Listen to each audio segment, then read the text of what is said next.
नमस्कार, आप देख रहे हैं न्यूज नेशन और मैं हूं आपके साथ अबॉयंता मलिक। स्वागत है आपका हमारी इस खास पेशकश में। बिहार सरकार ने स्वास्थ्य सेवाओं में बड़ा कदम उठाया है। अब सरकारी अस्पतालों में दवा की उपलब्धता जानने के लिए मरीजों और परिजनों को लंबी लाइनों या फिर बार बार पूछताछ करने की कोई जरूरत नहीं होगी। बस एक QR कोड स्कैन कीजिए और तुरंत पता चल जाएगा कि कौन सी दवा उपलब्ध है और कितनी मात्रा में उपलब्ध है।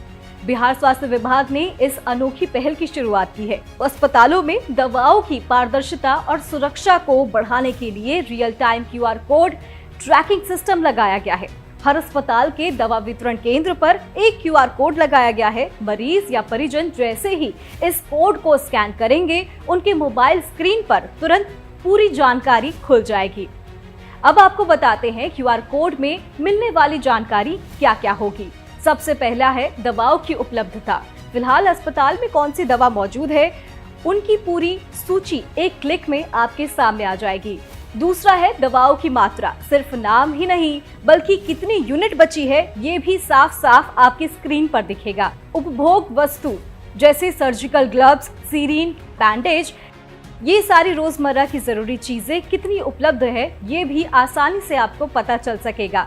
जिला औषधि भंडार की स्थिति सिर्फ अस्पताल ही नहीं बल्कि जिले के मुख्य भंडार में कितनी और कौन सी दवा मौजूद है ये भी आपको साफ साफ दिखाई देगा। इस कदम से सबसे बड़ा फायदा होगा पारदर्शिता और विश्वास का। अब न तो मरीजों को दवा के लिए इधर उधर भटकना पड़ेगा और ना ही किसी को गलत जानकारी देकर कोई गुमराह कर सकेगा। ये सिस्टम समय की बचत भी करेगा और मरीज को पता होगा कि कौन सी दवा अस्पताल में है और अगर नहीं है तो कहां मिल सकेगी।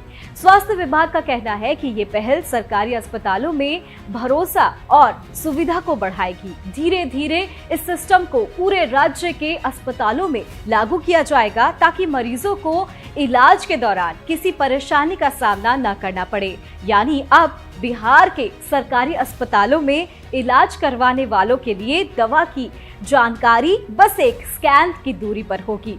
सरकार की ये डिजिटल पहल मरीजों को राहत देने और स्वास्थ्य सेवाओं को और आधुनिक बनाने की दिशा में एक बड़ा कदम है। फिलहाल के लिए हमारी इस खास पेशकश में इतना ही। देश और दुनिया की तमाम खबरों के लिए देखते रहिए न्यूज नेशन और मुझे दीजिए इजाजत। नमस्कार।